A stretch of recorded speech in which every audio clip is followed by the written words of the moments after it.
Doctor ortho Ayurvedic oil और capsule, अब दर्द भी घुटने टेकेगा। राजस्थान में सरकार को खनन मामले में झटका। हाईकोर्ट ने 93 बजरी खनन पट्टों की लीज खत्म की। खनन अवधि पूरी होने पर 5 साल रोक।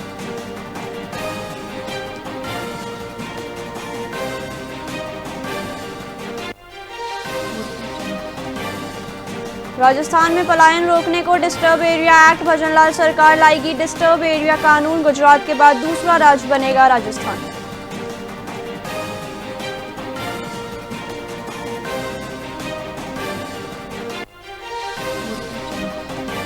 राजस्थान में 23 जनवरी को ऐतिहासिक शैक्षिक आयोजन। सभी राजकीय विद्यालयों में मेगा पीटीएम का होगा आयोजन। 65 लाख अभिभावक की भागीदारी का लक्ष्य।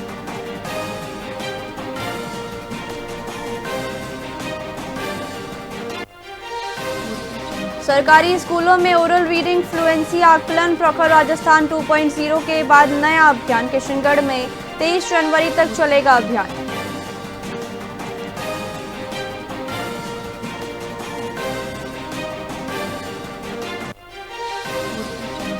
उदयपुर में 27 सवारियों वाली जीप बेकाबू होकर पलटी। ब्रेक फेल होने से 60 फुट नीचे खाई में जा गिरी जीप।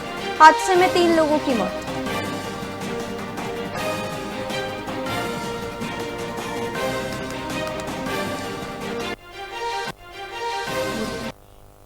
नमस्कार, आप देख रहे हैं वीआईपी न्यूज। मैं हूं प्राची। आइए रुक करते हैं खबरों की।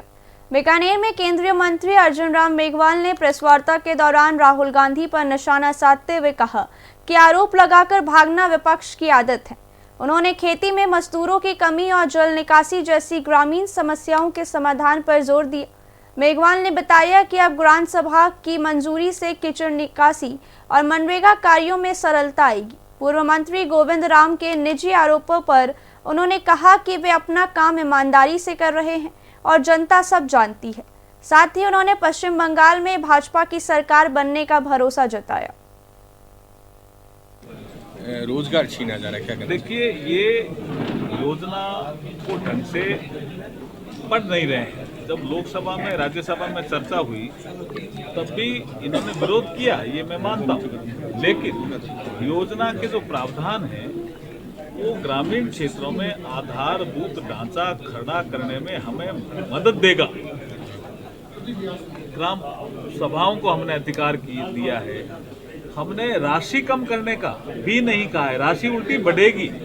भारतीय संस्कृति और भारतीय संस्कृति की परंपरा तो कोई आगे बढ़ा रहा है तो भारतीय जनता पार्टी का नेतृत्व आगे बढ़ा रहा है ना। वो कह रहे हैं मुझे रोका जा रहा है, ये विवाद खड़े किए जा रहे हैं। राहुल गांधी ने एक आरोप लगाया फिर चुनाव आयोग पे कि ये धांधली हुई है महाराष्ट्र चुनाव में, ये जो निकाय चुनाव। देखिए, राहुल गांधी जी नेता प्रतिपक्ष हैं लोकसभा में, वो कई बार आरोप लगा चुके हैं, लेकिन जब चुनाव आयोग उनको बुलाता है तो जाते नहीं है कागज लेकर के, और जो कागज चुनाव आयोग देता है वो पढ़ते नहीं है। बस आरोप लगाओ और भाग जाओ। जोधपुर पुलिस ने 1100 करोड़ रुपए के साइबर फ्रॉड नेटवर्क का पर्दाफाश किया। फर्जी सिम कार्ड से ठगी होती थी जो जोधपुर से कंबोडिया तक फैला। अब तक 6 आरोपी गिरफ्तार किए गए हैं।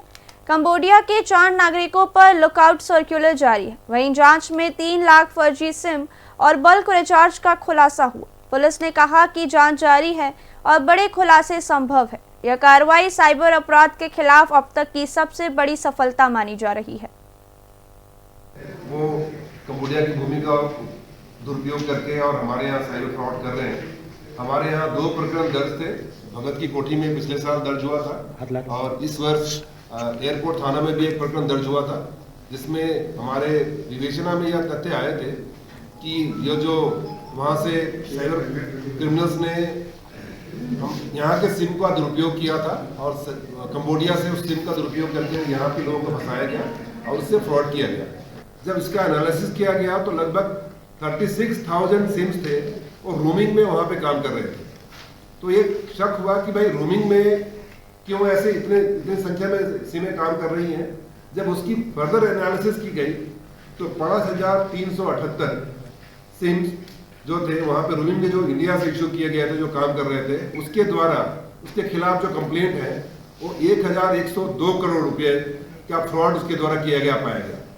और ये सारे जो शिकायतें हैं, जो साइबर फ्रॉड की शिकायतें हैं, लगभग 32 केंद्र और केंद्र शासित प्रदेश और राज्यों में की गई।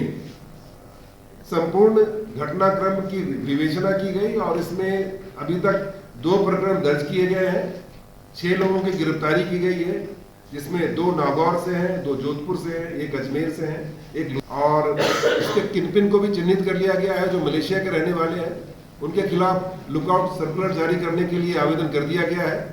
वो कंबोडिया की भूमि का दुरुपयोग करके और हमारे यहाँ साइबर फ्रॉड कर रहे हैं। हमारे यहाँ 2 प्रकरण दर्ज थे, भगत की कोठी में पिछले साल दर्ज हुआ था और इस वर्ष एयरपोर्ट थाना में भी 1 प्रकरण दर्ज हुआ था। जोधपुर जैसलमेर हाईवे पर बाइक सवार को बचाने के चक्कर में बस और टैंकर की जोरदार भिड़ंत हो गई। इस दर्दनाक हादसे में गुजरात के 4 यात्रियों की मौत हो गई, जबकि 20 से अधिक लोग घायल हैं। प्रशासन ने ग्रीन कॉरिडोर बनाकर घायलों को तुरंत अस्पताल पहुंचाया, जहां डॉक्टरों की टीम इलाज में जुटी है। मौके पर कलेक्टर और पुलिस कमिश्नर सहित तमाम अधिकारियों ने पहुंचकर राहत कार्यों का जायजा लिया। एकदम से एक्सीडेंट हुआ है यहाँ पर जोधपुर में केरू के पास में जगह वहाँ पर, और इसके अंदर 4 है और बाकी अभी तक 18 घायल यहाँ पे अस्पताल में है। बाकी लोग भी मतलब वे हैं और किसी कैजुअलिटी की अभी कोई सूचना नहीं है और अभी कोई क्रिटिकल नहीं। चिकित्सा व्यवस्थाओं को लेकर क्या है? चिकित्सा व्यवस्थाओं के लेकर तो यहाँ पर जो है जो अस्पताल है इसके अंदर जितने भी आपके घायल हैं, अधिकतर लोगों को ऑर्थोपेडिक वाली इंजरी है, तो ये सभी का यहाँ पर ट्रीटमेंट चल रहा है। यहाँ पे पर्याप्त व्यवस्था है, पर्याप्त बेड्स और ये सब है। कैरू राजीव गांधी थाना क्षेत्र में डंपर और गाड़ी में जो टक्कर हुई है उसमें कुछ लोग घायल हैं। पटना झरना के पास सूचना मिली, बस और ट्रक का एक्सीडेंट है। पुलिस प्रशासन दोनों के द्वारा हमें पहले ही निर्देश मिल गए थे, हमने पूरी तैयारी कर ली है। करीब 25 मरीज आने की संभावना है, 2 ब्रॉड डेड है, बाकियों का इलाज चल रहा है। एकदम से एक्सीडेंट हुआ है। भारतीय जनता पार्टी के नए राष्ट्रीय अध्यक्ष नितिन नवीन के चयन पर बीकानेर में भाजपा कार्यकर्ताओं में खुशी की लहर देखने को मिली है, जहां भाजपा कार्यालय के बाहर आतिशबाजी कर और मिठाइयां बांटकर जश्न मनाया गया। वहीं भाजपा उपाध्यक्ष बिहारी लाल विश्नोई ने कहा कि युवा नेतृत्व से कार्यकर्ताओं में नया उत्साह आएगा, इससे संगठन और मजबूत होगा तथा सरकार की योजनाएं प्रभावी रूप से धरातल पर उतरेंगी।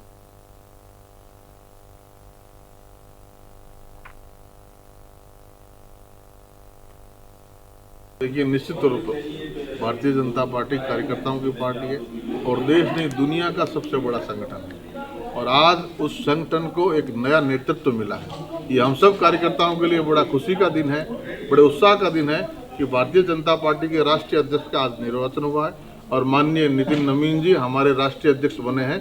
मैं स्वयं उनको बहुत बड़ी बधाई देता हूँ और उनके नेतृत्व में निश्चित रूप से भारतीय जनता पार्टी को राष्ट्रीय नेतृत्व के रूप में युवा नेतृत्व मिला है और उनके नेतृत्व में युवाओं की फौज, भारतीय जनता पार्टी के कार्यकर्ताओं की फौज और मजबूती से अपने आधार को फैलाएगी और मजबूती से अपनी संरचनाओं को बढ़ाएगी और मजबूती से इस देश के, इस प्रदेश के विकास के सोपानों को और ऊंचा ले जाएगी। देखिए, हनुमानगढ़ के नोहर क्षेत्र की ग्राम पंचायत में मुख्य चौपालपुर किसानों की जनसभा हुई। आसपास के गांवों से बड़ी संख्या में किसान पहुंचे। वहीं पूर्व प्रधान सोहनलाल ने कहा कि नोहर फीडर और जनसाना वितरिका से सिंचाई पानी नहीं मिलने से फसलें संकट में हैं। साथ ही किसान नेता सुरेंद्र सिहाग ने बताया कि 23 जनवरी को भगवान हेड पर महापंचायत होगी, जिसमें 45 गांवों के किसान शामिल होकर उनके हक मिलने तक आंदोलन जारी रखेंगे। फिलहाल खबरों में इतना ही। देखते रहिए VIP न्यूज़। नमस्कार।